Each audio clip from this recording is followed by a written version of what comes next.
வாணியம்பாடி மற்றும் ஆம்பூர் சுற்றுவட்டார பகுதிகளில் 1 மணி நேரத்திற்கு மேலாக பெய்த மிதமான மழை காரணமாக பொதுமக்கள், விவசாயிகள் மகிழ்ச்சி அடைந்துள்ளனர். திருப்பத்தூர் மாவட்டம் வாணியம்பாடி மற்றும் ஆம்பூர் சுற்றுவட்டார பகுதிகளில் கோடை வெயில் முடிவடைந்த நிலையிலும் வெயில் வாட்டி வதைத்து வந்தது. இதனால் வெப்பத்தின் தாக்கம் அதிகரித்ததால் பொதுமக்கள் அவதிக்குள்ளாகி வந்தனர்.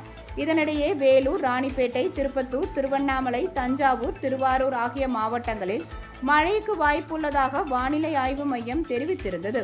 இந்நிலையில் வாணியம்பாடி மற்றும் அதன் சுற்றுவட்டார பகுதிகளான ஜனதாபுரம், செட்டியப்பனூர், நிம்மியம்பட்டு மற்றும் ஆம்பூர் சுற்றுவட்டார கிராமங்கள் குமாரமங்கலம், மிட்டாலம், வைரப்பள்ளி, துத்திப்பட்டு, தேவாலபுரம், கன்னிகாபுரம், பச்சக்குப்பம், மாதனூர், சோலூர், சான்றோர்குப்பம் உள்ளிட்ட பகுதிகளில் சுமார் 1 மணி நேரத்திற்கு மேலாக மிதமான மழை பெய்தது.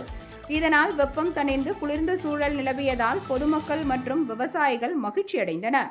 மேலும் மழை காரணமாக வாணியம்பாடியிலிருந்து ஆலங்காயம் செல்லும் சாலையில் உள்ள அரசு மருத்துவமனை முன்பு மழைநீர் தேங்கி குளம் போல் காட்சியளித்தது. இதனால் மருத்துவமனைக்கு வந்த நோயாளிகள், அவ்வழியாக சென்ற வாகன ஓட்டிகள் அவதிக்குள்ளாகினர்.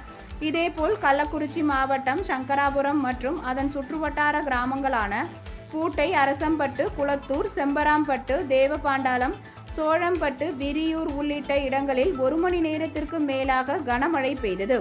இதனால் வெப்பம் தணிந்து இதமான சூழல் நிலவியதால் பொதுமக்கள் மகிழ்ச்சியடைந்தனர்.